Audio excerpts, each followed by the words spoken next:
We put the ring down so it doesn't bother you until he answer. And let us hope that's... hello? Oh, Assalamu alaikum. Wa alaikum assalam. How are you doing, Yakoub? I'm doing well, thank you. How are you? I'm fine. Did you get your shakes ready, my friend? Okay, so I thought it was 4:30, but anyways, I spoken to him yesterday. Yeah? Long story short, he's unwilling to debate, Uh, uh, which is very unfortunate. do you remember what I told you? Yes, that they're not going to be willing to debate. Yeah, they knew who I am, right? This is why they refused, correct? No, I didn't mention who you were. Really? Yeah, really. What I did was I asked them the questions I asked you yesterday. Yeah. And I said to them that I spoken to a Christian, and he told me this. And I said to him that he wants to have a conversation with you tomorrow at 4:30. They said no, they're not willing to do this. They said they would ask around. Um, I'm not too sure if that's the case, to be honest. All right. Well, what we can do, I mean, we cannot force people to come and debate us, but we would like to have somebody have knowledge, maybe, because you know what usually Muslims they do say that I debate people who do not know, and when we challenge the sheikhs, they don't show up. You know what I mean? Yeah. So what I've gone to do is actually so there's two things I've done in the meantime. I've looked at one of the books of Ibn Kathir, Al-Sir al-Nabawi, if you know this book,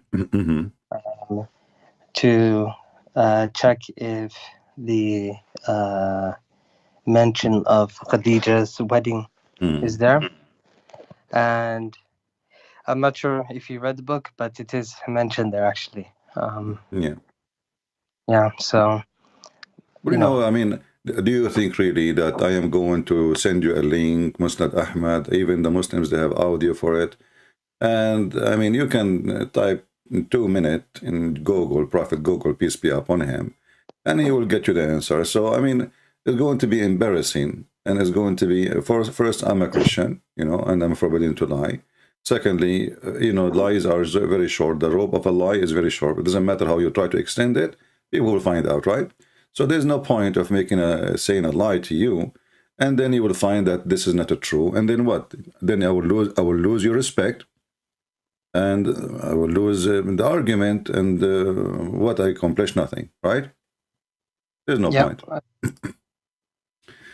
So we will not mention anything unless we are sure. So what do you think, Yakoub? You can get us anyone else replacing those people who can somebody have knowledge, or everybody retreat? Well, I'm going to ask around, to be honest. This is what I'm going to do. All right. I think that's correct. But at the same time, have you heard of a channel called Islam QA before?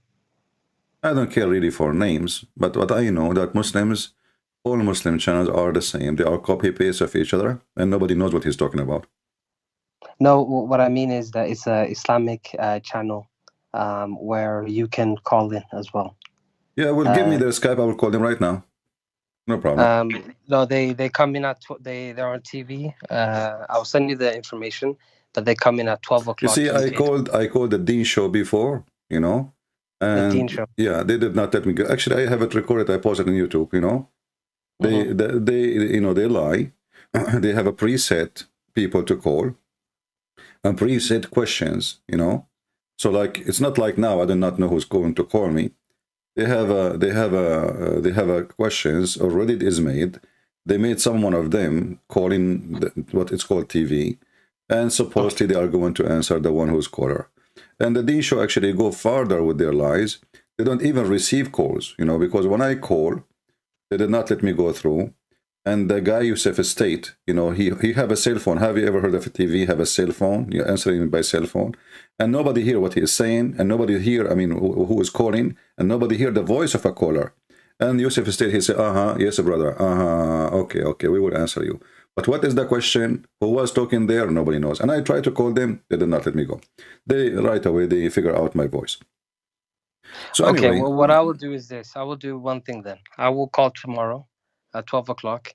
and I will ask them the 3 questions, and I will also ask them to give us a good reason why that they're refusing to speak to you. Yeah, and you We'll do can this. tell them all what you need to do. If you don't want to call, like maybe they feel like they are higher than us, we are lower than them, no problem. We are humble people. You just give me your Skype, I will call you. I will call you myself, you know, no problem. All Yeah. what Okay. I want just people willing. They will not feel like we are harassing them, you know what I mean? I mean, there's no harassment here, right? We're No, talking I about know, but I religion. mean, it's if somebody have a private Skype and Yeah. somebody give it to me, maybe the guy is sitting with his wife, right? You know what I mean? Maybe he's with his kids now. Maybe he's, you know. So we want people who knew that we are going to debate them, and they knew what the topic, you know, it's about Islam, and they are willing to do it. Then I will call him. Otherwise, I don't want to. Like, if I know now a sheikh phone number, I'm not going to call him.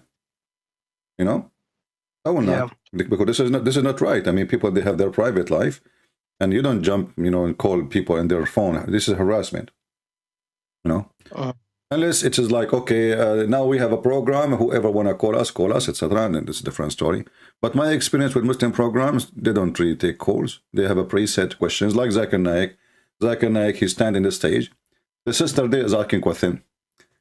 Sister, I'm going to answer you, you know, and the drama start, and the question and the answer is very funny and very. The question is silly, and the answer is more silly, you know. I don't know if you remember once Zakir Naik, they asked him. There's supposedly a woman. She asked, how come Muslim women, she will not get virgins, you know, like the Muslim man. Yeah. So Zakir Naik, he said to her, and you can go find the video, he said, brother sister, you ask a question. How come a Muslim woman, she will not get virgin? First of all, the word hur is a plural word. It's a female and male. So sister, inshallah, you will get hur. Like, what the heck? Hur suddenly is male too? I mean, the Quran says, يَطْمُثَهُنَّ جِنٌّ إِنسٌ وَلَا جَانٌ. There's nobody from a human or a genie made them intercourse and have made them bleed, right? Yeah, no, hur are females for sure. Females, go watch the video, and he says to her, hur is not a male, it's not a female, it's for both. So inshallah you will get hur. And all the Muslims will, wow, look at the answer, Allahu Akbar. You know, I mean, what a nation of ignorance. So what I can say, I mean, my friend, if those are their scholars, and this is their top scholars in TV show, you know, I mean, what about the ignorant? If this is the knowledgeable one, you know. Yeah. And I mean, imagine even how filthy the promise he is promising the women, and he is in the stage that you will have, excuse my language, you will have a lot of men to if you. This is exactly what he's saying. I mean, there's no shame. He told her, inshallah. Say that again. Sorry, say that again. He said to her, when he promised her a lot of hur, male, right? Yeah. He is saying to her, a lot of men will if you. Oh. Yeah, this is exactly what the promise is. Inshallah, sister, you will get a lot of men. What does that mean? I mean, this is disgusting. This is filthy. Mm-hmm. You know? So let me ask you this.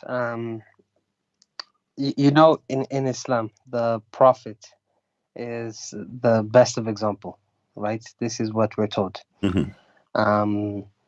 I want to understand from your perspective, what is the reason why you're not a Muslim? Because you're obviously well-read in Islam. You clearly are educated. So I want to know why you're not Muslim. First of all, Yakoub, what does the word Muslim mean?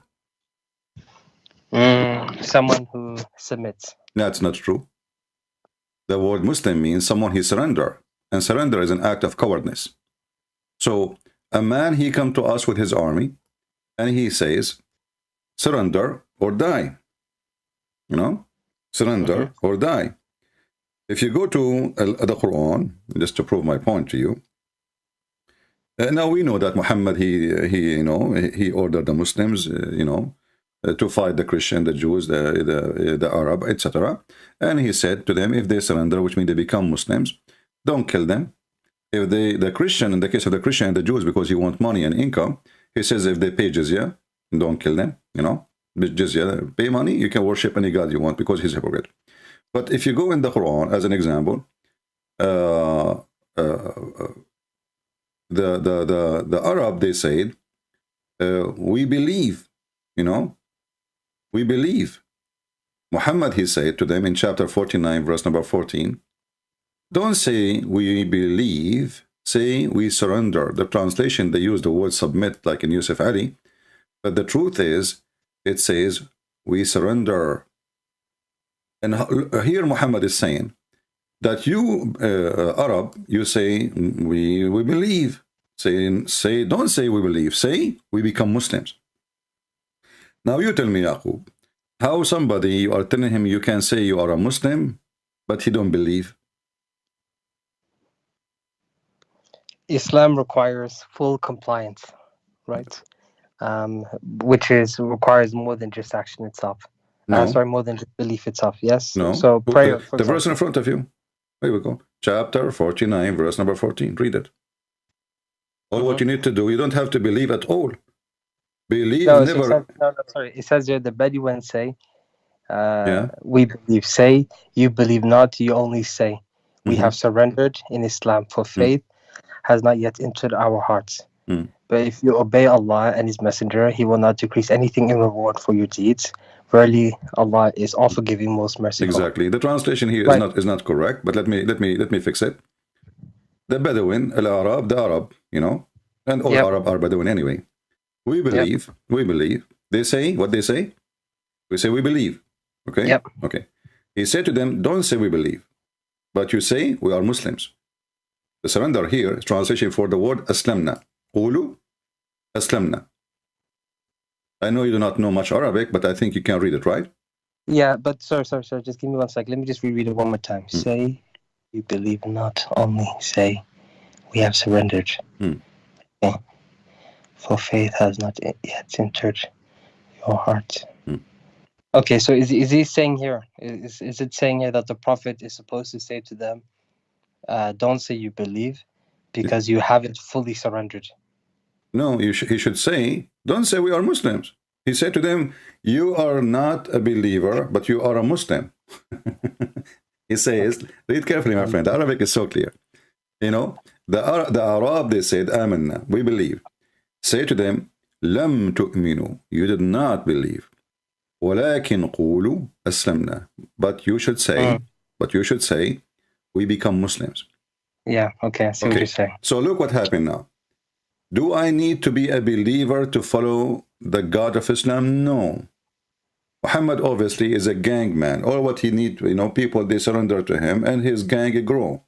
You know, you don't care if you believe or not, just obey me. If you obey me, the verse saying clearly, if you obey Allah and His Messenger, you are fine. Believe or don't believe, who care? The biggest scam in the earth, you know. So, and this is how Islam grow. Who care if they believe or not? Conquer the city.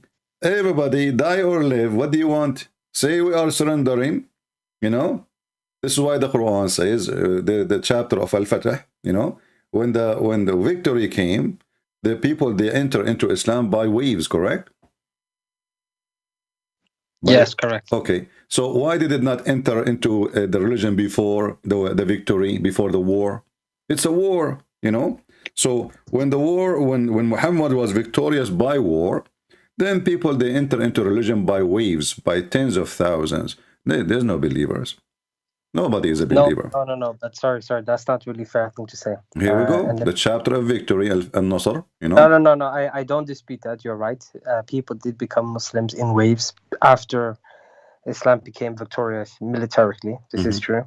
But you have to remember that back in those days, even with Christianity as well, when for example, the Roman Emperor, when he became Christian, everyone else became Christian. Pretty much. When the Ethiopians, no, my friend, let me help you. And that was no. That's not true. That's not true. It's not true. You see, Christianity was spreading so fast inside the Roman Empire. Even though the Roman, they were killing Christians as killing cats and dogs, and you know that, correct? Yep, that's true. And now, because the Christianity is spreading, Christianity was able to arrive to the royal family. It's not because the Christianity was not there, and then suddenly the one king, he become a Christian, and then everybody become a Christian. Already Christianity is all over the place. No, no, no. But what I'm saying is that back in those days, and this is My historic friend, I fact. understand. I understand. The king, If you he, conquer a and this will place, have a huge influence. And this is happening right now. You see yes. somebody, he worship an actor, and the actor become a Muslim. He say, okay, I'm going to become Muslim, or he want to be a Christian. So people who love this actor, they say, oh, Christianity must be good because people are dummy. But this is not what happened with Christianity. Christianity spread all over, not by sword. And even the Constantine, the king, who become a Christian, he did not carry a sword. He says, if you don't believe in me, I'm going to kill you all. He became a Christian. That's it. But it was already Christianity all over the place. Christians, they have established churches. But that's not true. The Christians did destroy the temples. They started to abuse the pagans. This is well documented Well, this is well documented by who? by historians. Okay, where did they start discriminating? Can you show me? Where exactly that happened? Let me pull up the sources. Bear with me a second. Which country? Which cities? Which? Predominantly Egypt and Greece. Well, I cannot confirm or deny because I have no idea about it. However, this is not Christianity teaching anyway. This is not Jesus, and this is not the disciple. Everybody knows that Christianity, Jesus, he says, if people refuse you, clean the dust from your sandals and leave them. So if Christians, they do such a thing, this is not really Christianity. People might do bad stuff. Christians, they kill each other too, right? No, I'm not saying that Christians are doing this, but what I'm trying to say is that I hear you often say that Muslims are violent, blah blah. You see, when I talk about Muslims, I'm talking about the teaching of Muhammad. When somebody says to me, ISIS is not Islam, this is a lie. But if I say, let us say for sake of argument, we have a Christian ISIS, but this is for sure is not Christianity, correct? Because Christianity is what Jesus taught. So when people were going out and colonial period and killing thousands of people. My friend, the colonial period, nobody is not about. They were using it's not the about Bible. Christianity. The kings are searching for gold and silver, etc., and then missionaries go with them. That's all. It's not, the purpose is not really Christianity. All those kings, they were corrupt. All of them, they are fornicators. All of them, they kill even each other. They kill Christians. So how in the world they are going to spread Christianity? They are looking for a new land to suck the blood of those people there. That's all. But then the missionaries, they come with them, and they spread the Christianity. They take it as an advantage. Like now, the American, they went to Afghanistan. American, they found opportunity. But the American army is not a Christian missionary army, But the missionaries, because now it's secure for them to go and open churches, and tens of thousands of Afghani, they become Christians. So, but this is not the army doing that work. This is missionary, people who have no arms, no weapon. Me and you go to the country because now we can go. So yes, but before we go back to Islam, because I think we should focus on Muhammad and Islam. But before we go back to this, you do know the history of Christian missionaries in Africa, especially, right? It's very horrific. Well, this is people, they make horrific things, but this is not a Christian missionary history. This is not true, because a Christian missionary is a person who follow Christ and he follow the Bible. So when you say in Africa, the Christian, they went to Africa and they start killing people who don't believe in Christianity. Sorry, say that again. The Christian missionary, they went to Africa and they start killing the one who don't believe in Jesus. They did a lot of stuff like this. Yes. No, that's false, my friend. That's absolutely false. The first missionaries is the one who went to Ethiopia and Egypt, and it was one person, just one person. I'm not talking about the beginning. I'm hey, talking my friend, about so this is a Christianity. Anything else is not Christianity. If a person is a filthy, he is filthy. I can claim to be a bishop, but what does have to do with Jesus? Christianity is people following Jesus. Anything else is not. So Christianity is a faith is spread around the world before any king convert, by individuals, not by army. The disciple of Jesus, they were individual. Jesus never had an army. Every individual went to a place, and then that place accepted the Christianity. But we're claiming that there's an army went to that place. Well, all those armies, they are going there for a purpose, and the purpose usually is money, is business, is a glory of a king, is not a glory of God. None of them care really for God. And the proof, you know, wherever they go, they take whatever is there. You know, they go to you know, like now, even when empire like America or China or the Russian, they are trying to explore the space. Is that the purpose? Is it really science? No. The purpose is who can reach first to something valuable, discover it, and take it. You know. Yeah. The appearance is science, but the reality is it's a big investment. It's very costly project, but hoping that we will be the first one to take. So if we find an Earth in different space, you know, if the Americans find the Earth, they will claim it for themselves, and that will be the new America. The same as the kings of Spain and the king. But you notice here that your prophet was supposedly sent by God. And your prophet is the one who told his followers, you are the best man sent, the best people ever sent to mankind, right? Yes. In chapter 3, verse 110. But what was the purpose? The purpose is to enslave everybody and bring them with the chains. Is that correct?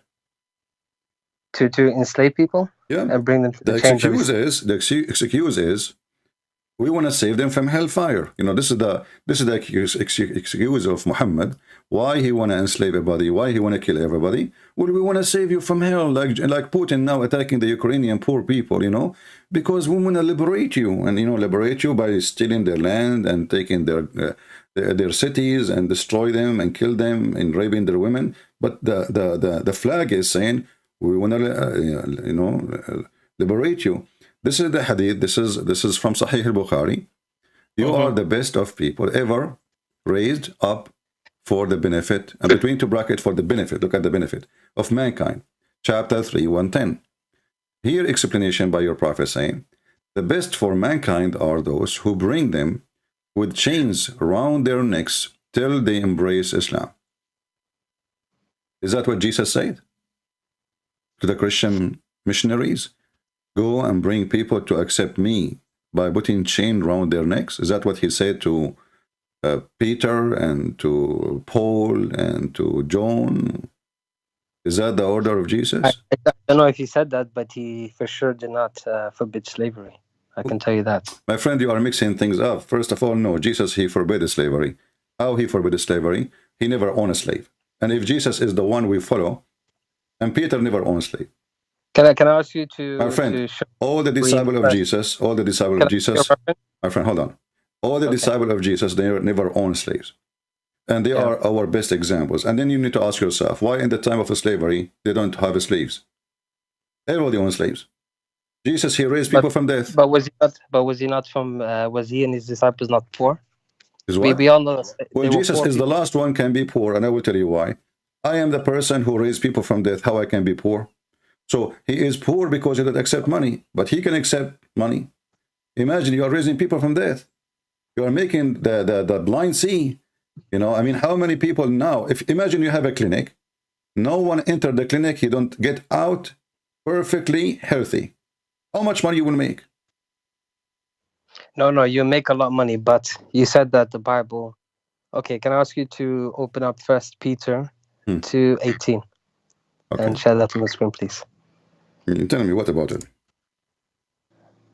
It says, slaves, be subject to your masters with reverence. So? Not only in those who are good and equitable, but also those who are preserved.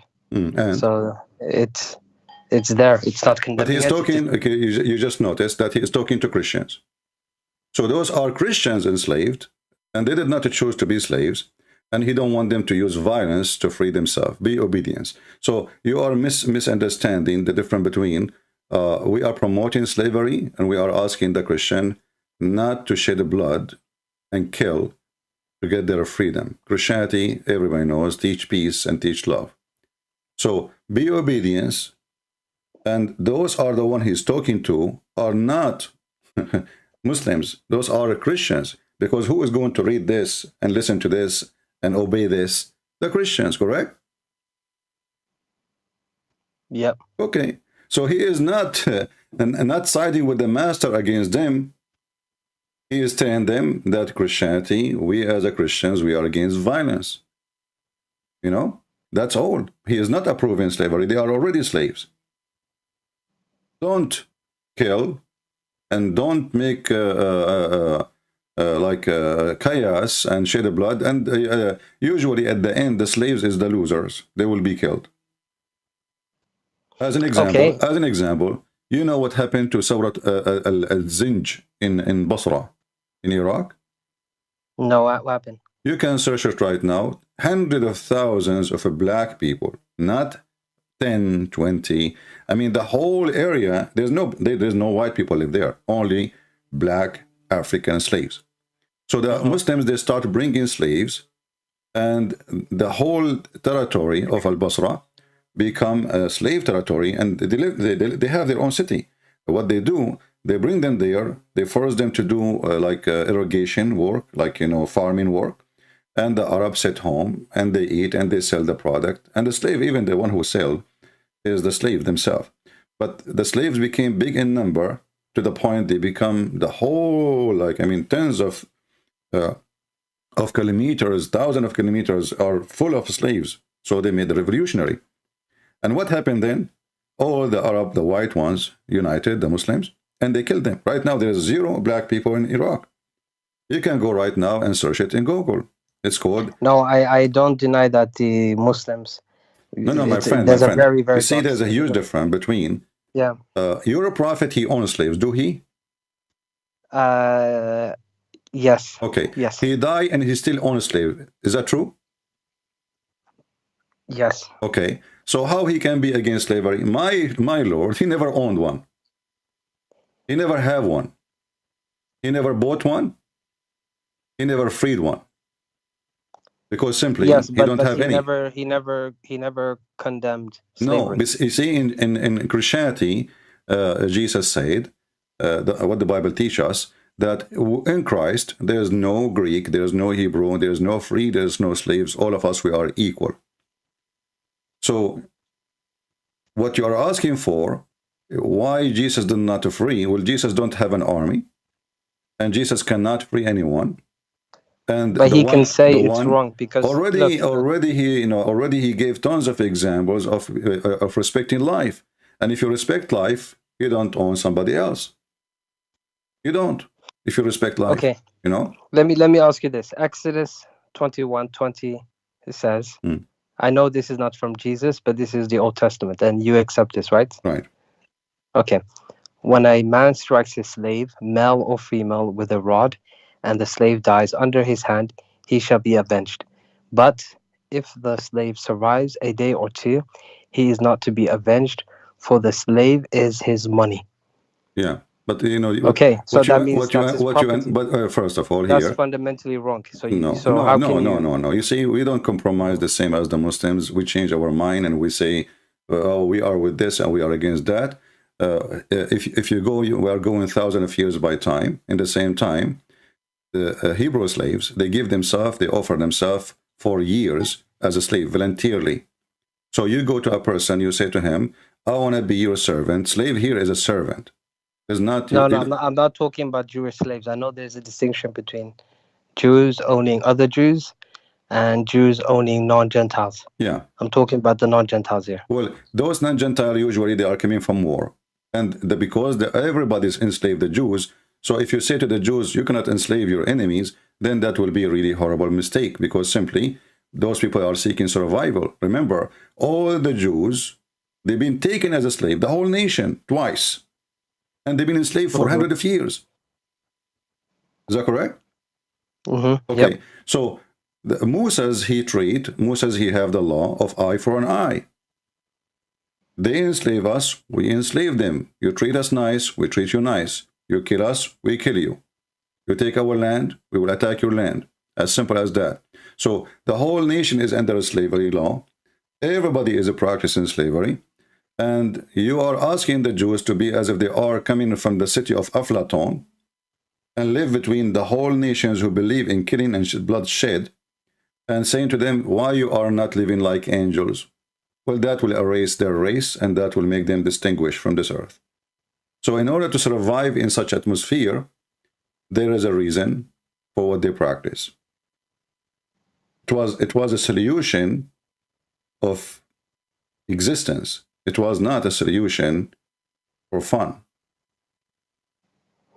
Okay, so that's fine. My friend, listen. If we want to compare, I mean, Islam came long after Moses, right? And Muhammad, he came 600 years after Jesus, right? Yep. Okay. Jesus never owned a slave. His disciple never owned a slave. And that will set an example for a Christian to ask themselves, well, if they don't own slaves, why we should have slaves? Obviously, he do what is right, and he don't do. If something he did not do, obviously it is wrong. If Jesus did not commit adultery, even if he never spoke against adultery, well, still obviously adultery is wrong. If Jesus never commit a theft, but he did not commit theft, obviously theft is wrong. So not everything Jesus have to say in order to know it is right or wrong. There's many things Jesus did not say, but we know it's wrong. Simply, Jesus was holy, and holy is what he did. We check what he did, we find none of it is about slavery, none of it about theft, none of it about money, and Jesus is the one who taught us even not to be the same as the Muslim hypocrite. When you pray, go to the closet. I mean, what a big deal if you pray in the street or you pray. No, when you pray, go to your closet, which means a small room, close your door, and this is between you and your Father, the one who created you. So when we pray, even the prayer, if the purpose of it is to be known, it is sin. But Jesus did not say, he did not make a statement saying praying in public is sin, But he told us that there's many people do such a hypocrisy act, hypocrisy. So Jesus always, he spoke to us in parable. There's many things he said, many things he did not say, but still it is there. And the reason of that, as an example, the Jews, they come to Jesus and they say to him, shall we pay tax to Caesar?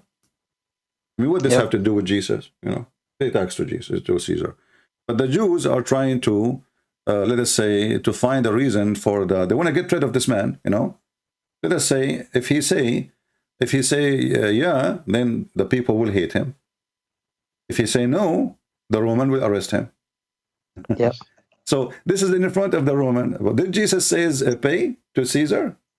No. Did he say to them, obey Caesar? Not even once. What he said to them, he saw them hypocrisy. He says, show me the coin in your pocket. The coin have the image of Caesar. But Jesus said to them, well, give what to Caesar, which means you are a bunch of hypocrites. You are asking me if we should pay tax to Caesar, yet you carry the money of Caesar, like the ISIS now, Al-Qaeda, their favorite money is dollar. But yet the American are the kuffar. Well, if they are the kuffar, why you carry their money? Why their money in your pocket? Why it's your favorite money in the bank? So they are hypocrite, and there is many things Jesus, he was avoid actually, let's say, saying, because he knew that this community is not ready to take it. Jesus is a revolution of a humanity, but he don't want to bloodshed. He don't want people to get killed because of his teaching. Yes, but from what you're saying here, you basically make Jesus sound like a coward. To be quite honest, you can understand it as you wish, because Jesus, if you say to me now, somebody is coming to kill me and Jesus did not defend him, you can say he's a coward, but this is not what Jesus taught. So your understanding can be like that. Our understanding is different, because Jesus, the one who has power over death, the one who can persuade kings, if I promise a king, he die, I will make you alive again. This king, all in his army, will promise me victory forever, protect me forever, So Jesus did not take advantage of what the power he have. So how he can be a coward? By being humble, by being not a person. When Peter, he took his sword and he cut the ear of the soldier, and obviously he can kill him. Jesus, he shouted at him. He says, what are you doing? The one who take by the sword will be taken. So here we go. He have his men. They are willing to die for him. And obviously they were able, I mean, the one who cut the ear, he will cut the neck, right? So Jesus, and Jesus, he put the ear in its place. So Jesus, if he is a coward, then he will hide behind his men and let him die, let them all die in order to save him. This is your prophet. But did they not run away? Wait. What do you mean this is my prophet? You're a prophet, you run away. And when? Okay, isn't it you Muslim, you claim that Muhammad, he asked his cousin Ali to sleep in his bed so he can run away from Quraysh?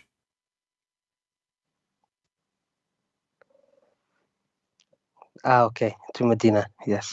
Okay, isn't it this is an act of cowardness? Because not only this, he is risking a child. Ali at that time was a boy. He's asking a child to sleep in his bed. Those people will enter the bed, and he ordered him to cover himself. Those Can people you just pull up the reference again? Sorry, I just want to. you can search it. I mean, you are a Muslim. You don't know. I mean, you know the story, Yeah, right? sorry. Huh? Yeah, I know the story. Yeah, so, Yeah, I mean, we do not need to waste time. But this is an act of cowardness because I am asking a child to die so I can run away.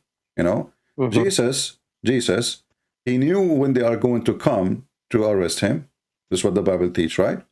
Even the Quran says that Jesus can tell you what you had in your houses. He can tell you what you ate. So Jesus, he knew even what you in your mind. So Jesus, he knew. Even Jesus told them that in this moment, one of you will deny me. This one will deny me 3 times, you know. So, and this is exactly what happened. So Jesus knew exactly the time, the date, the moment, what people even will do, who will stand with him, who will not. And then he did not run. If he's a coward, he will run. Imagine you tell me that your enemy are coming to kill you now. And no, Jesus. Okay, but how about his disciples? Did not Peter deny him 3 times? Yeah, but this is the weakness of a human being. But Peter himself, he stood to defend Jesus too. You know, people they do sin. People they have fear. People they etc. But people they repent too, and people they do what they think it's right. And even when Peter he decided to defend, Jesus refused that. You know, it was not the right act from Peter because he did not ask him to do so. So in order to understand the Messiah, my friend, you need to understand that all the message of the Messiah is, you know, to love, not to hate, to build, not to destroy, and to have peace, not to do bloodshed. So when we speak about slaves, you know, we are not against the slaves to be freed. You know, we don't own slaves, or we should not own slaves. But in the same time, if those slaves try to free themselves or disobey, what will happen to them? So this teaching was for their benefit, not for the benefit of the master.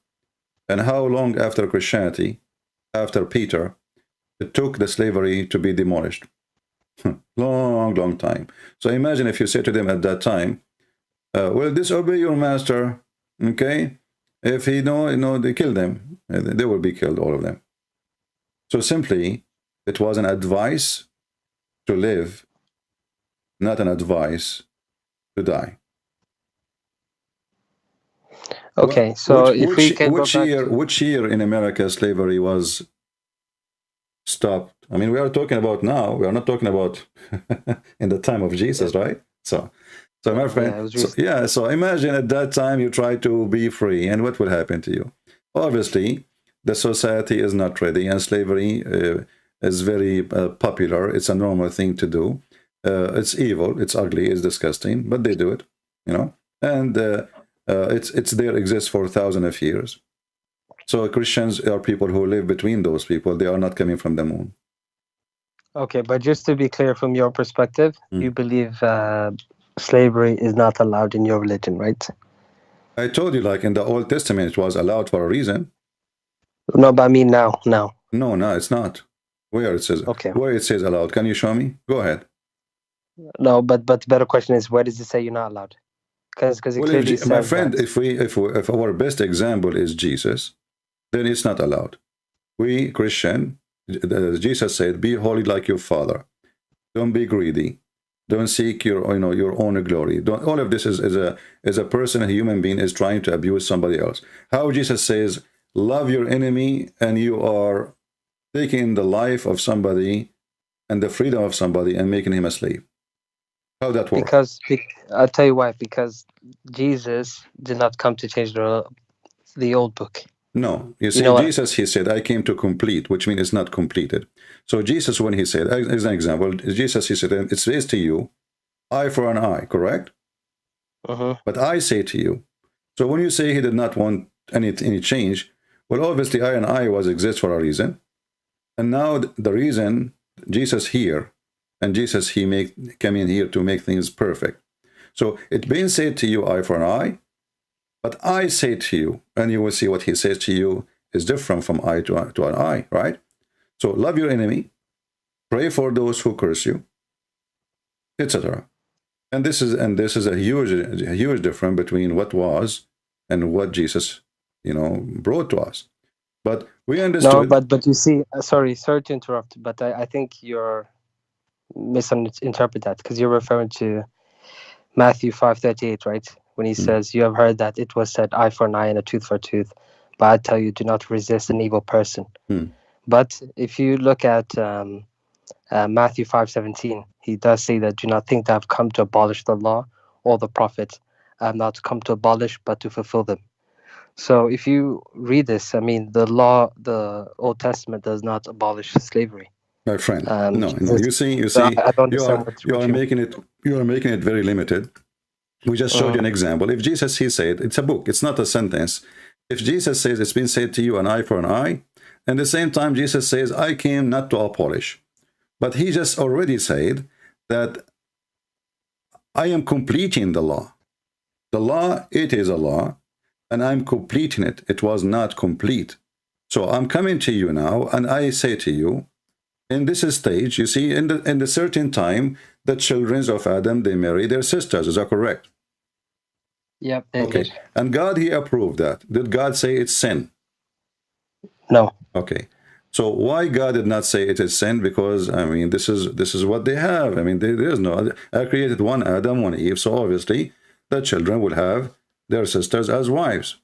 So the law was the law, but the law of God in the time of Adam is not the same as the law in the time of Moses, not the same as the law in the time of Jesus. So God is not a change in his law. The law is made for the man, not the man made for the law. As an example, the Jews been ordered to respect the Sabbath, correct? Yep. Okay, but obviously they have wrong understanding for the Sabbath. Jesus says to them, Sabbath was made for the man, not the man was made for Sabbath. Yep. But this is him who said to them, well, respect the Sabbath. But the Sabbath was made for the man. What does that mean? The Jews are a greedy people. They love money, and now nothing changed. So they want to work 7 days a week, and they want to use their servants to work for 7. Nobody take rest, especially the servants, So they're greedy. So the Sabbath was not made for God. God, he don't care for your Sabbath. God, he do not need your Sabbath. God do not need your donation too. And God, you do not need your prayer too. And God, who do not need your worship. You worship him, he do not need it. It's not about God, he needed. So the Jews, they made it as, the same as the Muslims, they made that rituals or acts or certain things to do, like prayer, they made it as if God, he needed. And if we don't do it, God is going to punish us. But all of this was for the benefit of the people, not like if you want to go and do poo-poo, you have to walk 100 etc. from the camp. What does this have to do with God? This is for the health benefit of the Jews. This is not God. Go do poo-poo in your bed. So there's a law was made for people to survive, and there is a law for people to love and to get high in their humanity, and that is Jesus. So when Jesus came, obviously it's a new era for mankind. Love your enemy. There's nobody says that before, and it's a crazy to say that actually, 2,000 years ago. Love your enemy. I mean, even now, what do you mean love your enemy? Let us now try to convince this filthy Putin that he should love the Ukrainian. He claimed to be Christian, but he is killing them. If Putin he practice one sentence of Jesus, we have different universe. If Muslims and Christians agree to love their enemies, well, then you will not hate me, and then I will not hate you, correct? Yep. And then we will not have war. So here you see that Jesus, yes, he gave a law to the Jews before in order to survive. Like, here we go, the Amlite is attacking you, you know, the same as, you know, go and attack them. But this is what they did to you. They kill your children. They took, this is what even the Quran says in chapter 2, verse number 246. So those people, they attack. And now there is a prophet, and his name is Samuel, and you know, he told his people, if you go to war, you know, you will not support me, and you will not do it, etc. And then the Quran take the story, put it in the Muhammad book, and he claimed this is from his God. God, he is condemning them for not fighting and or doing the order of Samuel. But you notice here, it was for the sake of surviving, not for the sake of killing. Jesus, when he come in a new era where the Roman is established empire. There's a parliament. You believe it or not? The Roman, they have a parliament. They have Congress. They have senators. They have police. It's a very well-established state, civil state, somehow.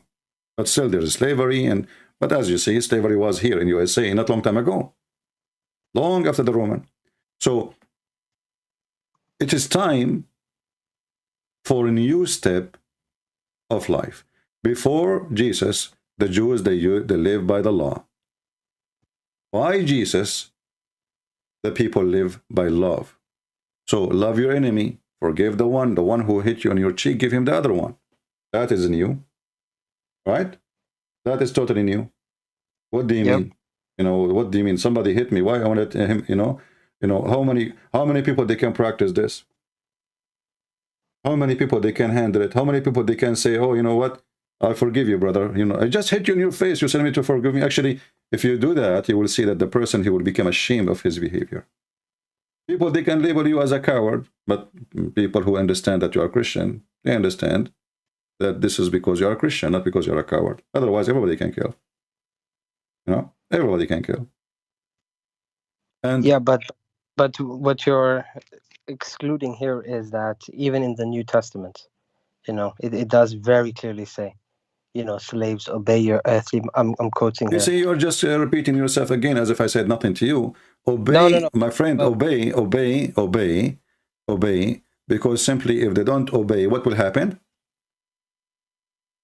No, but if you, I see what you're saying here, but if you, the full verse says, obey your earthly masters with respect and fear and with sincerity of heart, just as you obey Christ. Okay, and? That's a, you know, you guys worship Christ. Exactly. So what is telling slaves? To go and basically worship your slave owners, correct? No, he is telling them, because it's simply, you know, the slave owner in the time of the Christians, you need to read the timing too, when they are talking. If this verse is written today, it's not going to be the same. They gave them a verse fit for the time in their living. Obey your master, because if you don't obey him, which means you obey him blindly, you don't even question their orders. Because if you don't, they will make you, you know, ash. They can burn you. They can kill you. They can rape you. They can sell you. You have no control. So there is one of two choices. Either you obey them the same as you obey Christ, as you say, which means you don't question what they say. You don't question their orders. You're just obedience, and you do. You are already a slave. You know, it's not a choice. And the slaves already, they knew that. This is nothing new. We know that we have to do that. But what the Bible, what the disciple, they are teaching them, we are not here to come in to make you. Let us make it clear. We are not here a revolutionary. We are not Robin Hood. We are peaceful believers. So the change will happen through the peaceful believer. We will change the mind and the heart of your master. But until that happened, you obey. If we try to force, they will kill you. They are killing us already. The one who's talking himself, he have no power over anything. So his words is useless. At least for the pagans. Who is the one who listen to it? Is those who believe. So if you believe in Jesus, this is what we believe. We don't want to kill the masters. We don't want to kill the king. We don't want to kill the army. We are not here coming to make... Islam is not a Christianity, and Christianity is not Islam. Islam is a war. is an army, is a caliphate. Christianity is poor disciples going around with their sandals. They don't have army and never establish one, and they do not need one. So they Was it changed. designed to have an army? Just that I'm being on it. I genuinely don't know. But was it supposed to be a state or not? No, the state of Jesus is not the state. Jesus, he says, my kingdom is not in this earth. You know, my kingdom is not here. This is the world here. You say, Jesus, he said, I am from above, you are from below. And the kingdom of God, which we are promised, is not a kingdom in, you know, in Hulunulu. So my kingdom is a new kingdom, is not like any. But this is not a kingdom which you will see. It's not a king and soldiers and army. The army of God is his angels. And this is why Jesus, when he said, when Jesus, he come back, you see now Jesus speaking about love, right? Yeah. But Jesus in the second coming, there's no love no more. Why? Because it's time to collect. It's time to collect. Everybody have to pay for his crimes. It's time for justice. So I let you go, I let you live, own slaves, rape, kill, whatever you want to do. You want to be good, you want to be bad, it's up to you. But when Jesus come, he come with the glory of his, in the cloud, with the glory, his glory and his angels. And then Jesus, he will say, bring them and slay them. You know that, right? Yeah. Okay. So what happened here?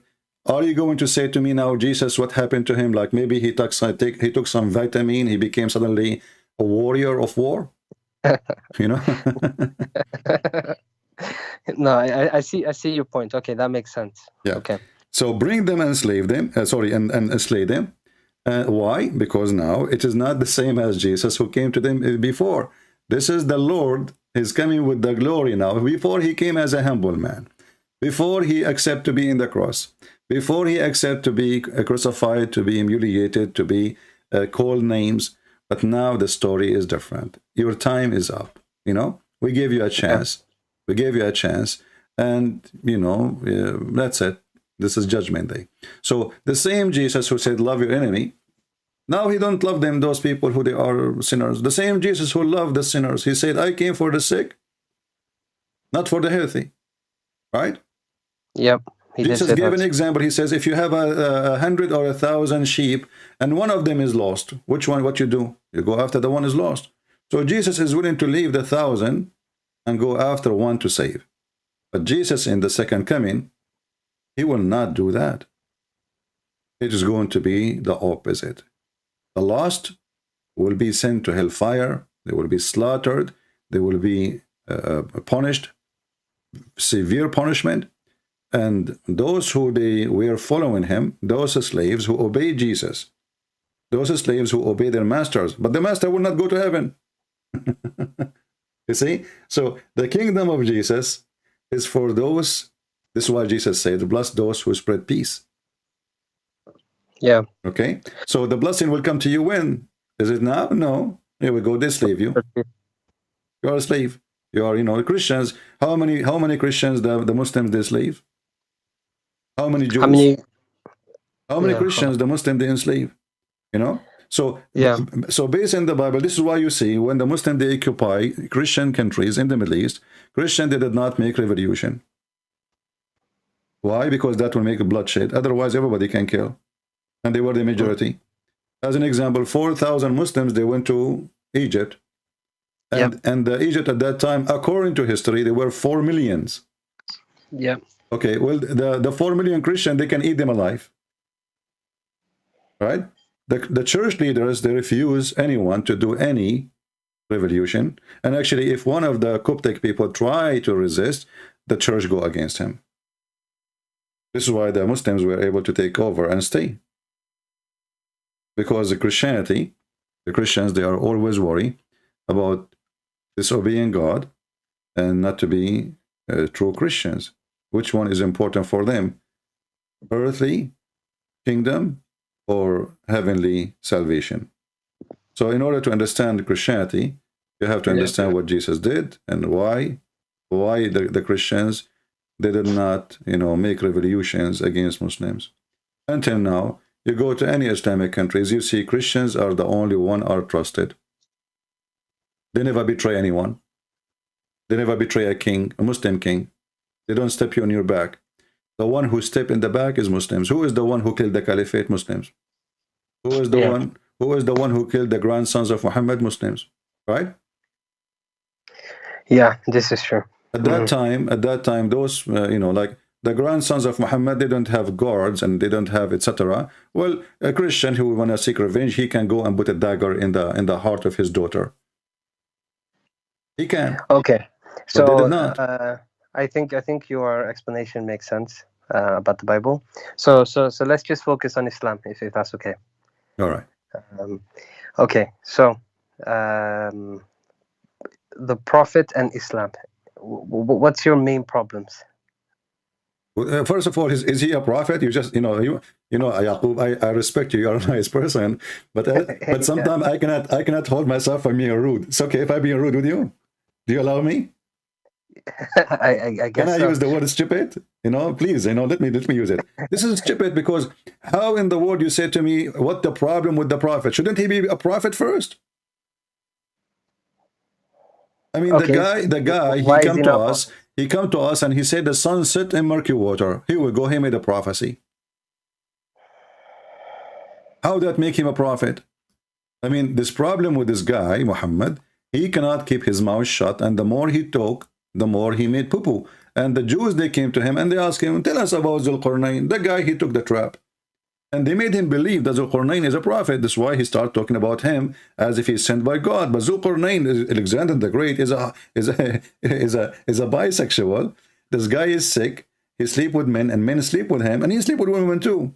So how in the world this person became a prophet of Allah, and Allah sent him, and Allah gave him victory, and then he keep going until he found where the sun set. Where the sun set, Yakoub?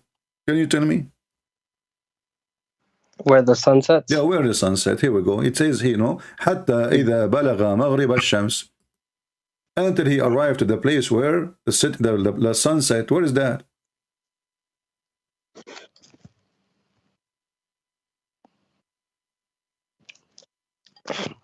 Give me 1 second. Let me just look at Ibn Kathir. 1 second. Ibn Kathir, remember, Ibn Kathir came 800 years after Muhammad, and he was trying to refute the Christian. At that time, Ibn Kathir is like YouTube today, Ibn Kathir, he found that the Christians in Syria are making fun of Muhammad like shish kebab. So he tried to fix it, This is not the answer. If you want to get really an answer, get an answer from somebody who was close to the time of Muhammad, or Muhammad himself. You don't get an answer today from somebody, his name is Mimi Hijab. You get an answer from somebody, was in the time of Muhammad. He understand, this is why we read what Peter say, not what a bishop say today, correct? Who care what bishop? I can be a bishop. Now I can say whatever I want, but people will not listen to me. Because who is the one who more close to understand is the one who was there, right? Yep. So when your prophet, he said, until he reached the setting place of the sun, who was talking?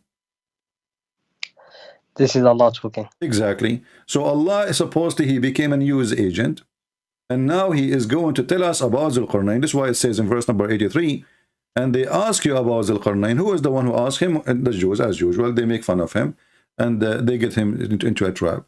Say, I shall recite to you something of his story. Okay, wonderful. Verily we establish for him in earth. Suddenly Zulqarnain was victorious by Allah's will. Why? Any Muslim can tell me why? Why Allah established for him victory? Because he's a Muslim. And then we gave him the means of everything. Who is the one who gave him?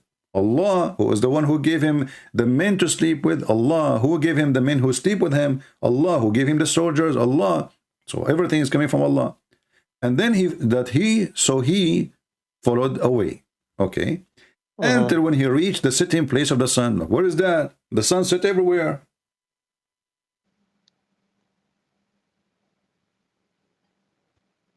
What do you mean until he reached the sitting place of the sun? Because simply, there's a story written by a guy, his name is, he have your name actually, his name is Yakoub. He's from Syria. He wrote a fiction story about Zulqarnain. You mean is it the Jewish one? No. This is a Syrian. This is a Syrian Christian from Syria. But this is a fiction story. It's like now you make a story. You put George Bush there, you know. But the story is not real. It's a movie, you know. Yeah, I know what you're saying. Yeah. Okay. So this guy, he wrote a story about Zulqarnain, and in the story he built a dam. Muhammad, in the moment when they asked him, they could not answer. Then he asked.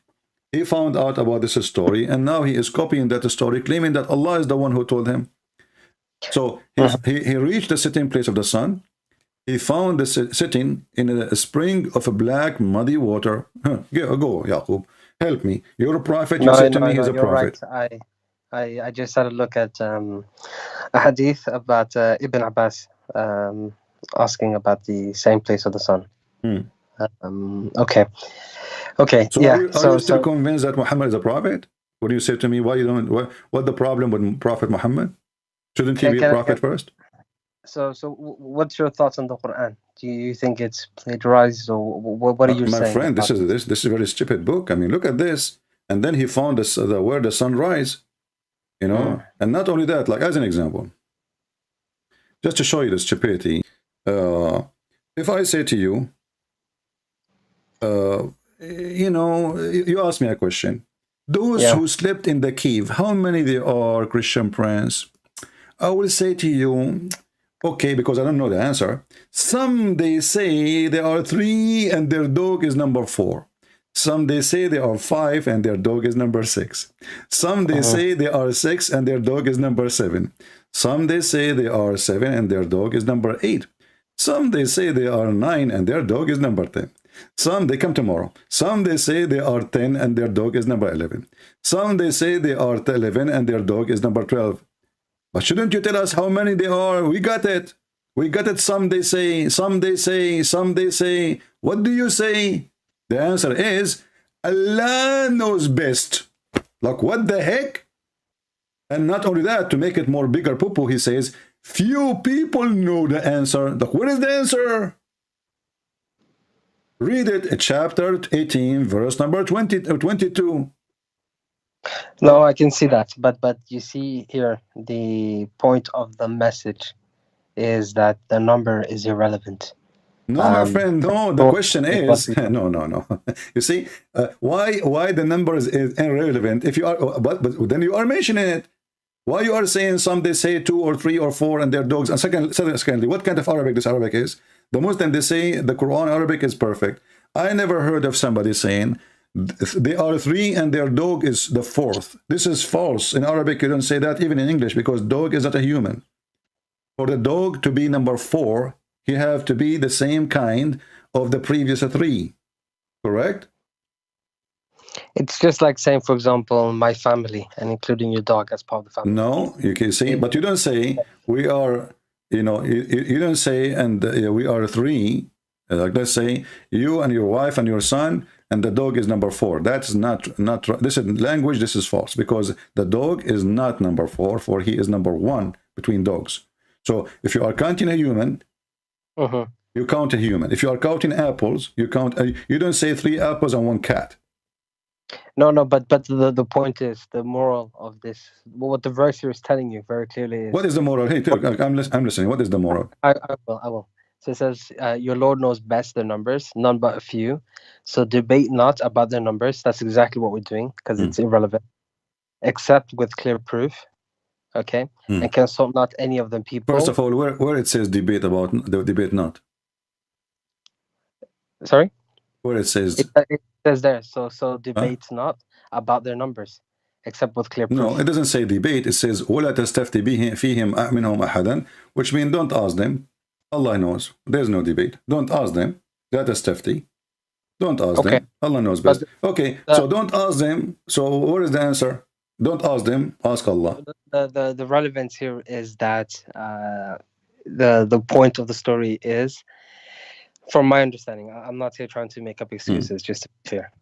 So the understanding of the story is that if you trust in God and you're God, God conscious, then God will provide for you. Just as He did for. If this is the purpose of this story, then he should not mention the number. You should not say some they say two, some they say three, some they say. He's saying there's 7. And actually, this is a story, fiction story written by Christians about a bunch of youth. They were discriminated. And then they went to a cave. And actually, the story is very funny. You know, in Islam, it's dog is dirty, correct? So how the dog is with them? What kind of Muslim they are? They have a dog. Why the dog is there? But do you know that in Islam we believe that certain things were halal in the past, and then God forbid them? No, dogs is dirty. It doesn't matter if you forbid them or not. Is it like the dogs before Islam they were clean, and after Islam became dirty? No, they were permissible. Okay, but listen what happened. Just like alcohol. Okay, well, it says here that according to the story here, that the dog, he opened his arms. Do dogs have arms? No, they don't. Okay, so the dog, he stand in the front of the cave and he opened his arms to do what exactly?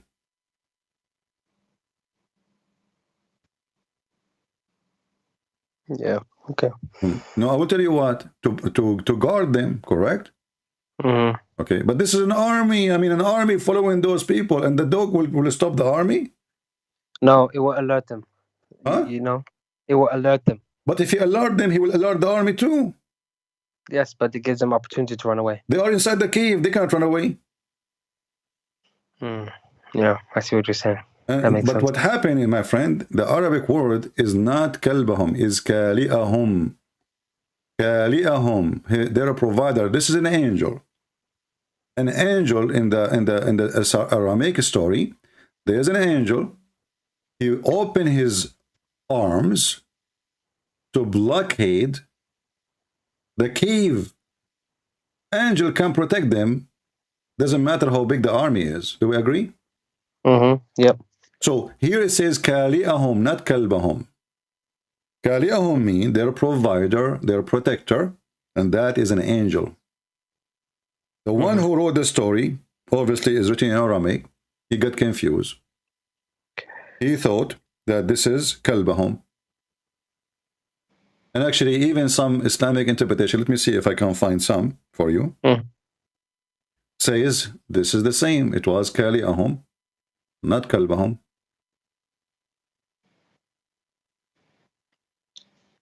Here we go. Let us see.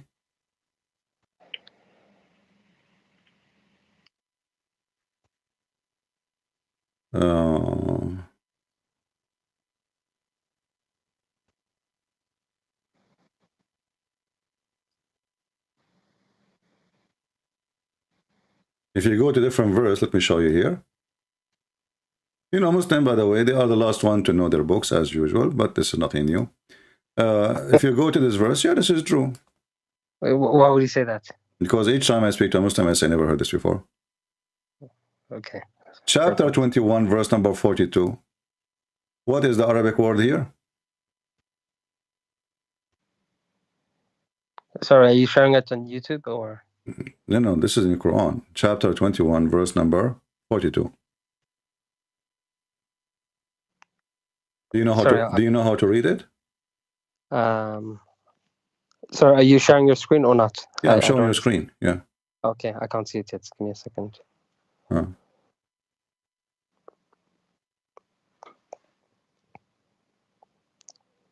the meantime, I'll open up the Quran on my side. So you said it was 21? Chapter 21, verse number 42.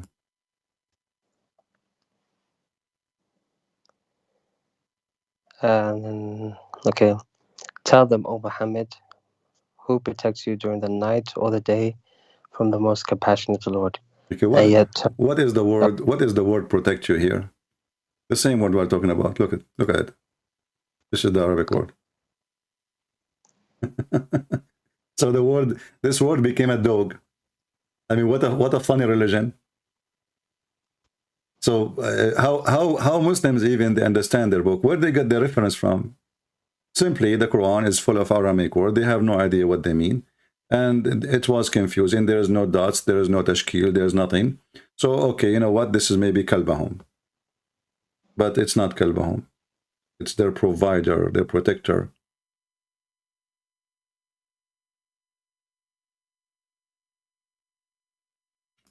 Actually, there's a reading of the Quran. You know, the Quran have many reading, correct? Sorry, say that again. There is many reading for the Quran, correct? Yes, that's true. All right. If you go as an example, Yeah, do you know sorry. تفسير ابن حيان or whatever الأندلسي or أضواء البيان في تفسير القرآن? You know, there's many tafsir. They will tell you that there is a reading. It says وكالئهم. Let me show you. Here we go. This is أضواء البيان في تفسير القرآن. It says here, let us see. The page is very hard to show.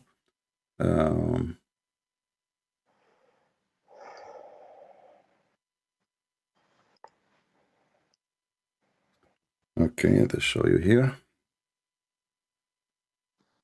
This is Tafsir Ibn Hayyan. It says, وَكَلْبُهُمْ بَاسِطٌ ذِرَاعَيْهِ بِالْوَصِيدِ وَقِرَاءَةٌ وَكَالِئَهُمْ بَاسِطٌ ذِرَاعَيْهِ.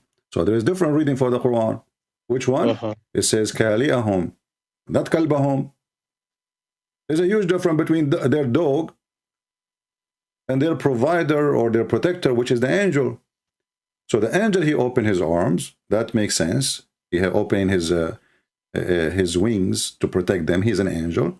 And he is standing firm to protect them if in case of the army is coming, not a dog. The dog, actually, they should hide the dog because the dog will bark.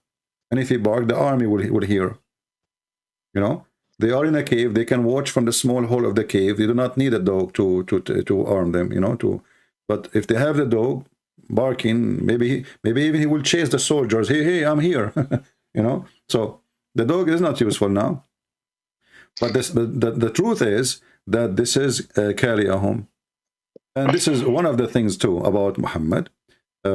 What kind of God he sent him 7 reading? What do you think about this? You claim that your prophet is a prophet. Did Allah send Musa's? You Muslim, you claim Musa's is a Muslim, right? Okay, did Allah send 7 Torahs to Musa's? No. Okay, why? Why he did not send 7 Torahs to Musa's, but he sent 7 Quran to Muhammad? Yeah, this is a good question. Yeah. No, your prophet explained. He says, "My people are not capable." Is that correct? No, I know this reference, but I mean, it's a good question because that doesn't make sense. You know what I mean? Yeah, but it doesn't make sense. That means you don't agree Muhammad is a prophet. No, I didn't say that. Well, you just said it doesn't make sense. Right? And do you know what happened now if we believe that Muhammad, he received Quran in 7 Quran? Think with me. I'm showing you the hadith in front of you. I'm showing you the hadith. Sorry, let me just read it. The Prophet was present at the pool of Bani Qifr. Jibreel came to him and said, oh, sorry. You're changing it. Yeah, because there's many, you know, I just opened the one have more full story. Some of them, they are very short. Some of them, they give more details. Yeah, okay, let's stick with the short one then. No problem. Yeah, go read this one. It's on the screen. Yeah, you're still moving it? I think there's a delay. Yeah. Allah has commanded you to recite to your people the Quran in one dialect. Upon this, he said, I ask from Allah pardon and forgiveness. My people are not capable of doing it. He then came for a second time and said, Allah has commanded you that you should recite the Quran to your people in 2 dialects. Upon this, he again said, I seek pardon and forgiveness from Allah. My people will not be able to do so. He came for the 3rd time and said, Allah has commanded you to recite the Quran in 3 dialects. Can you scroll down a bit, sorry?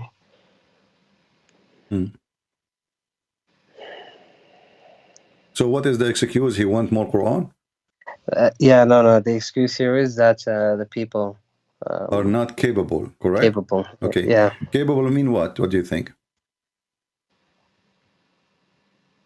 Quran? Quran is a language, correct?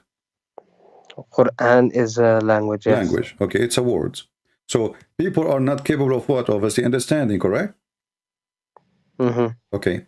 So how the Muslims they say that the Quran is a perfectly made by Allah, and Allah is the best author, and who can make Quran like this Quran? The Quran say, And then we find that I need to write my book, rewrite my book 7 times in order for Abdul to understand what I'm saying. I have many books. Imagine I need to write my book, as an example, Deception of Allah. I wrote it first time, people don't understand. Then I wrote it second time, in different way. Still people don't understand. People say to me, Christian Prince, your book is really horrible. We can't understand what you're saying. So I read it third time, and then still didn't understand. Habibi, Christian Prince, Habibi, your book is, we cannot understand, Habibi. So Christian Prince, he write it fourth time. Is it okay fourth time? No, Habibi, we don't understand, Habibi. Okay, fifth time? No, we don't understand. Sixth time? No. Seventh time? So Allah, he had to rewrite his book 7 times in order to make his words clear. That is the worst author ever in history.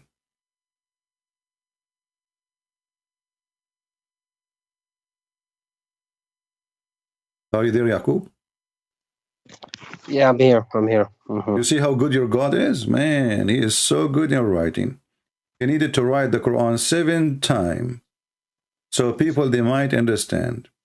And who is the one giving advice? Muhammad. The one who do not know even how to write, how to read. Allah is taking advice from the illiterate about how his book can be good or not. Look like Muhammad, he used to work in, like in those magazines who do make a study of some books, like, they make an article about them, if they are good or not. So Muhammad is saying, Allah, come on, what are you talking about? Once? No way, my people are stupid. You have no idea, You need to write it again, okay? Send me a second one. Allah, he said, oh, okay.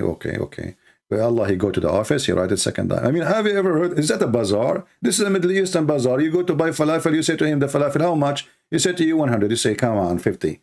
50 is too much. Yeah. Okay, 45. I mean, this is God, this is a man, he's a prophet. How come Jesus did not receive the Injil 7 times and his people don't understand? That's mean either the Muslims are so stupid and the Christians are so smart, or the whole story is a fabrication. And what kind of God, he cannot write his book to make it clear from the first time?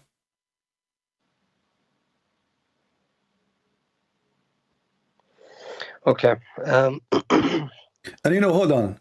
If I ask you right now, are you don't the Muslim claim now that the Quran is so clear, and most of them, they use the Quran of Hafs? Yes, we use the Quran of Hafs. Okay, so Muhammad was a liar here, because if the Muslim, they claim that the Quran of Hafs is perfect and we understand it very well, so why Muhammad keep asking for more Quran and my people are not capable? Imagine a person who speaks Arabic is born in the Middle East, not a foreigner. He needs 7 Quran to understand the Quran. A guy, Abdul, from Pakistan, he do not know Arabic. He don't speak Arabic. He never heard of Arabic, and he tell us, brother and sister, Quran is very clear. And you read the Quran, you understand it very well. Because Allah, he opened your chest. Like, what the heck? But the Prophet himself, he said that nobody understands the Quran. Even the Quran say itself that there is a part of the Quran, nobody knows what it means, save Allah. So what the point of rewriting the book 7 times and still we do not understand what he's saying? Okay, yeah, I see what you're saying. It's a very strong point. Very strong point. Yeah, but so very strong point. But are you still a strong Muslim?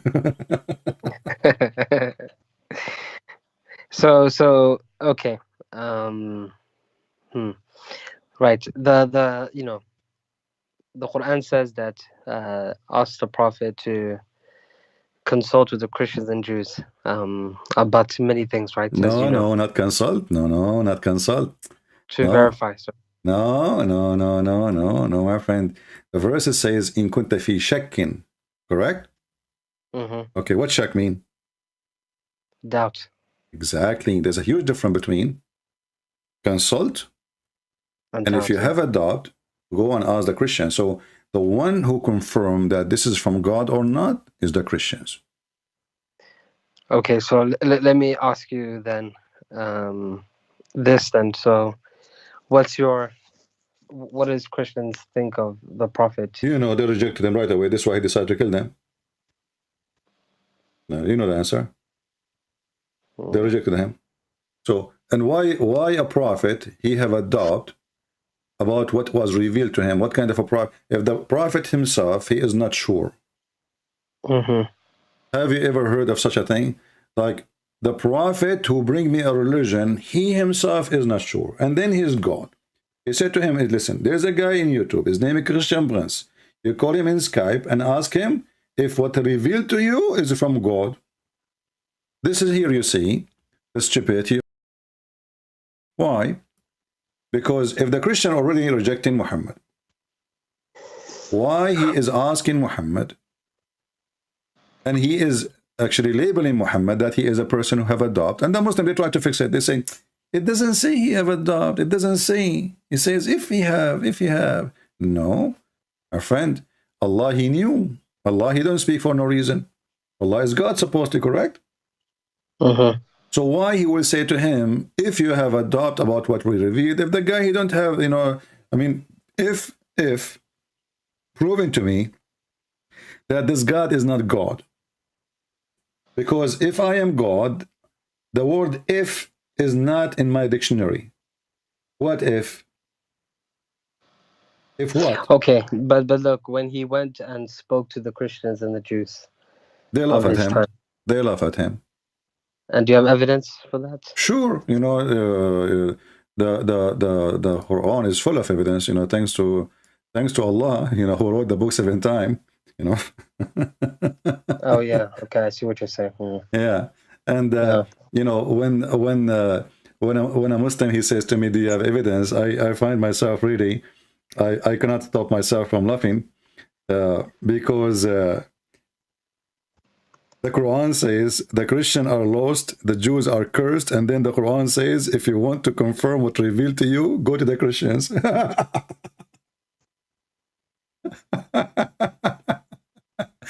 It's like telling somebody, if you lost your way, go to the one whose GPS is broken. I mean, aren't we the one is lost? Yakoub? Aren't we the one we are lost in the chapter of Al-Fatiha? And the Jews are the one who is cursed? So how in the world you say to Muhammad, go and ask the Christians who they are lost, and the Jews who they are cursed? I mean, what? Go and you should ask them to ask the Hindu. Maybe that better. Okay. You know. Yeah. Yeah. And you know, when the Muslims they come to us and they say the word prophet, I don't know what they are talking about. Who is the prophet we are talking about? As example, you see, if I say to you, I saw a video of a person, Muslim, he says, the Bible written by John. John who? Peter. Peter who? Mark. Mark who? Okay, I want to go by this. We can give you all the reference about those people. But I want to ask you, the Quran is given to us by Muhammad. Muhammad who? What do you mean Muhammad here? Who is Muhammad? Ibn Abdullah. Where do you get the name from? I got it, to be honest, from... Or what the Quran says to us. There's a guy, his name is Muhammad. Is that from the Quran? I got it from the... It's from exactly. One of the okay, shouldn't this God... you know, see, here we say the hypocrisy of the Muslims. They say to us, okay, who? Okay, when the Bible speak about Jesus, speak about his born where, who is his mother, who is the grandfather, the father of Mary, the grandfather of Mary, blah, blah, blah, blah, all the way, you know. But you see, you're missing the point here. You see, that's the point you're missing. The Bible, the Gospels are written as testimonies. Eyewitness account. Okay, I will go with you. I will go with you. Let us give you an example. You cannot answer. The Quran mentions someone. His name is Israel. Who is Israel? But sorry, just one thing. The Quran was revealed in recitations, verses by verses, and in many cases, it was revealed in, let's say. In all cases, it was revealed in situations that the Prophet was in. Okay. So yeah, what was your question about Israel? That won't change anything. Still, who is Muhammad? Shouldn't you tell me? You know, when you don't this God, he knew that this book will be sent to nations around the world. and he need to introduce Muhammad. So Muhammad, he says, the one who wrote the hadith, erase it. Correct? Okay. So if you Muslims, you follow the advice of Muhammad, then we will not know anything about this person. You Muslims, you call him Muhammad ibn Abdullah, because he said you erase it, which means erase all the history of Muhammad. You keep only the Quran. So the Quran says Muhammad, but who is Muhammad, we do not know. Who is his parents, we don't know. What we know from the Quran is that he is the messenger of God. Okay. That's what we know. Exactly. But who is the one who said that he is a messenger of God? Muhammad. If we take it from the Quranic, from the Muslim perspective, it would be Allah said that. No, right? because he did not have any witnesses that Allah spoke to him. Do he? He does not know. Okay. So, the funny thing about Islam, that's if in case of adultery, you have to have 4 witnesses, correct? For adultery, yes. Okay. And you have to, excuse my language, you have to see the private part of the male going inside the private part of the female. Is that correct? Okay. Yep. So how come in a case of a penis and vagina we need 4 witnesses? I mean, this is silly. But in the case of God, he has zero witnesses. So now a guy, he want to make us follow him by hundreds of millions. He have 0 witnesses for anything, even when he went to heaven. Who Aisha, she said, he went by his soul, not by his body. But the Muslim, they claim that he went by his body. So which one? So who said that? Aisha, she said, Usriya bi ruhihi.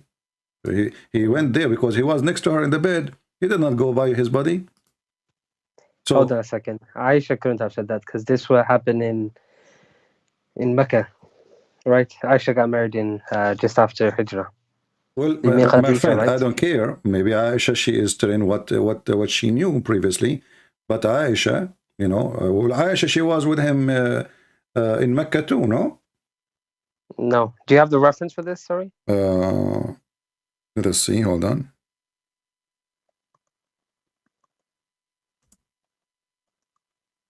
Let us see. And even if Aisha was not there, Aisha, maybe she is reporting what she heard from the previous wife or from the previous people. Or Muhammad, he says to her, here we go. And this is a proof that Aisha, actually, she was next to him in the bed. Let us see what the hadith says. Let me show you.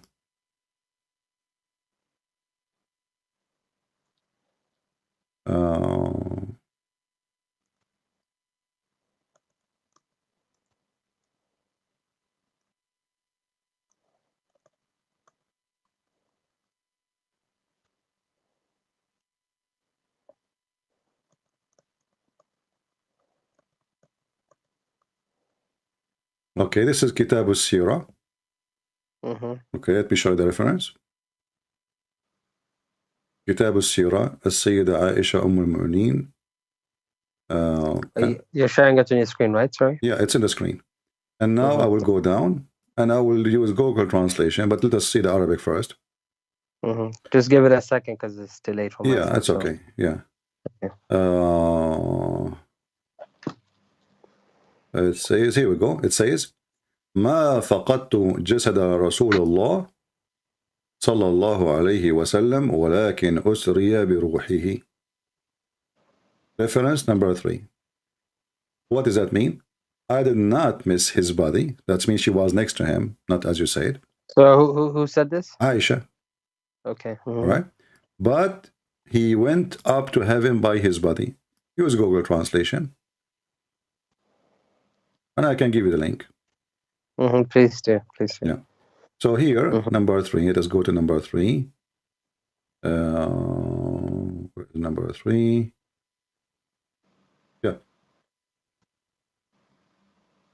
I did not lose his body. This is Google translation, as you know. I did not lose his body, the body of Messenger of Allah. God the prayer and peace upon him, but he was taken by his spirit. Going up, see it? Let's give a few seconds, sorry. It's delayed, I think. Yeah. Yeah, it's just trends. I can see you're going to translate now. Okay. Ibn Ishaq, he mentioned that Aisha, Yeah, so I can see now. So Okay, he used to say that he have a spiritual journey, right? And this is the hadith. It says, I did not. Yeah. Prophet, may God prayers and peace be upon him, said. Sorry, can you just scroll up so I can see the full hadith? Yeah. Because otherwise it's not. Well, this is the hadith. Actually, start from here because they are quoting different hadith. Here, this is different hadith. Here is different hadith. So those are reference. You know, this is the whole article. And here it says, biography of the Lady Aisha, the mother of the believers. And here you go down, page number, I think this is page number 282, you know, and you go down to number 3. It says, yeah, okay, I found it here on my computer as well. All right. Okay, and that's fine. Okay, no. Okay, I accept it. I accept that this is what it says. Okay. Okay. So there's no witnesses. It was what? I can say I went up to heaven by spirit, and all this story is a fiction story. It is a dream. It's not true. And actually, if we go right now to the Quran, you see the Quran written 7 times in order to make it clear, correct? Correct? Okay. So, yeah. Where is the verse in the Quran it says that Muhammad was taken to heaven? Nowhere. It says, Usriya bi abdi. Who is the one? Where? It did not even say to him, he took him to heaven. No, he said that he took him from, if you're referring to the Quran, if we go strictly by the Quran, he took him from Mecca to Al-Aqsa. So did Allah lie? No, he just didn't mention it. The Prophet Why he did not mention it? I mean, this is very funny. Which one is more important journey? To go up to the 7th heaven or to go a few kilometers away to Jerusalem? What's wrong with this religion? Seriously, what's wrong with this religion? So the God of Islam, he did not mention that Muhammad, he went to heaven. Nowhere. It says that Allah, he took him to Al-Aqsa mosque. By the way, there's no Aqsa. What Aqsa? And how we know that this is in Jerusalem? How we know that Aqsa is in Jerusalem? Aqsa is the farther point, and Jerusalem is not far. It's not far. So the Quran never says that Allah took him to heaven. And you need to ask yourself, why in the world such a thing is not mentioned? If it's true. Obviously, Muhammad is a fraud. He is the one who brought this verse, and Allah gave it to him to tell them what happened. But as you see, Allah just took him to the mosque. Which mosque? Nobody knows. It says Al-Aqsa. Where is that? At that time, the Muslims did not know what that means. Do you have reference for that? It's in front of you. It says Al-Aqsa. What Al-Aqsa? There's no Aqsa. At that time, the ground was occupied by the Roman. There was a mosque. It's called Al-Aqsa in the time of the Roman. That is funny. No, but look, you see, it's not the mosque. It's like the sacred area, like how my friend. No, it says Al-Masjid. It says Al-Masjid. Al-Masjid is a mosque. Yeah, it doesn't say. Right. It's not say a holy ground. It says, you know, a mosque. So, so as you see, even Allah did not witness that Muhammad, he went to 7th heaven. Allah, he have time to tell us about the conversation between Mrs. Ant and Mr. Solomon. When the ant, she saw Solomon, she told her friend, run, run, Mr. Please run, because Solomon, his army is coming. So Allah have time to tell us about the ant conversation with the ants, but he don't have time to tell us what happened in this heaven in the Quran. He have time to tell us any woman she can give herself to the prophet so he can F her, but he don't have time to tell us about the journey. What happened? How he took him? Where? When? Nothing. All what we see. Praise be to Allah. Allah saying praise be to Allah. I never heard of a God. He's so silly, you know. Praise be to CP. Yes, but you have to remember the context in which the Quran is revealed. But I get your point on. My friend, is that a message from God, or this is a message from a man? If it's a message from man, I can understand why it's not perfect. And as long what is preserved is the Quran, it's not the Hadith, correct? The Quran is preserved, yes. Okay, so the preserved Quran is the Quran, not the Hadith. Then how in the world now we will know what happened? As long the Hadith is always suspicious. What happened there? How in the world we will know what happened? Who is the one? Actually, shouldn't he say at least who is the one who took who? Who took who? What do you mean by who took who? Who took this? Who is this guy? You know, it doesn't say even Allah. It says a glory, but doesn't say Allah. Subhanalladhi asra. Okay, glory to the one who took his servant. Who is the one who took his servant? And who is the servant?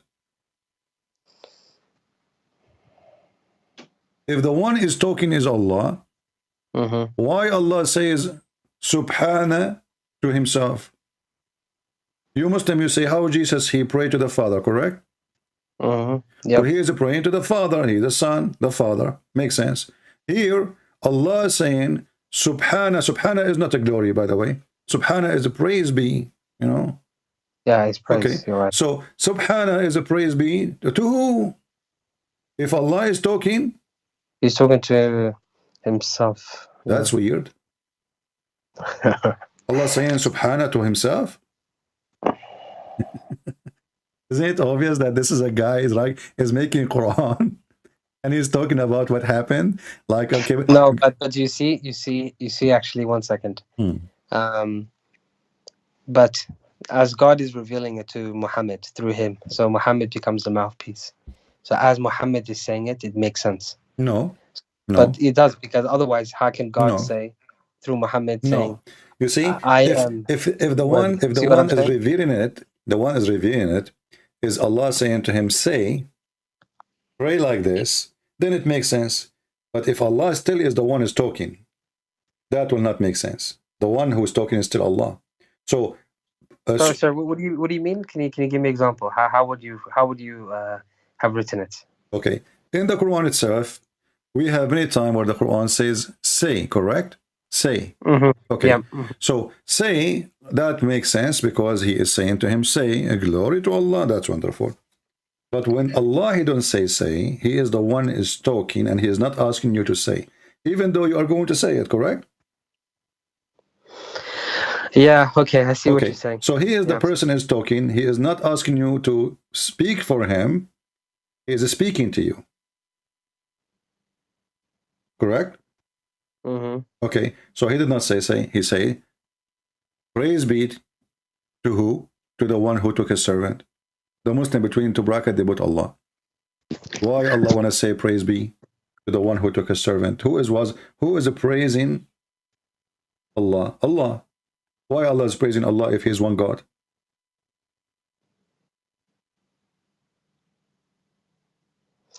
Okay, I'm gonna note this down as well.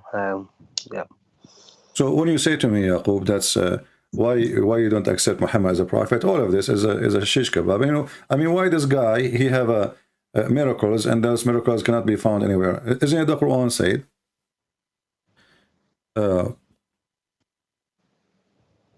That's Muhammad. We refrain from sending miracle to him. So, but this is a miracle. He refrained or not? And if we go and check the order of the verses, we will see they don't match. Because just to show you the madness, Yakoub, I want to focus with me a second. Here it says,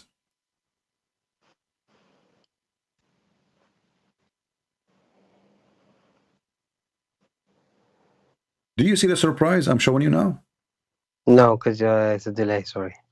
Chapter 17, verse number 59 says what? We refrain from sending miracles to Muhammad, correct? Nothing hinders us from sending our signs except that the people of old times rejected them as a lies. Okay. But how in the world this happened? This is the same chapter says Allah, he took him to heaven. Or he took him to Al-Aqsa. This is not different chapter. This is the same exact chapter. Chapter 17, verse number 1. So 59 verses after, Allah, he says, we never give him signs. I like it. I like it when a Muslim, he laugh at his book. I love it. So the same chapter is saying, we took him to heaven. No, I wasn't laughing at the book, You were but laughing, okay. Yaqub. Come on. You are afraid from the Okay. Muslim will be upset from you. It's okay. It's No, okay. you're right. You're It's right. okay. I was laughing. Okay. Yeah. So, Okay. so Right. how he say in the beginning of the chapter, glory to Allah, the one who took his servant to journey in Aqsa. And this is supposed to be a miracle. And then we scroll down in the same page. We did not even go to different chapter. It says we refrain from giving him signs. Like, what the heck? Did you refrain or you did not? I mean, this God is obviously mentally ill. He forgot what he did.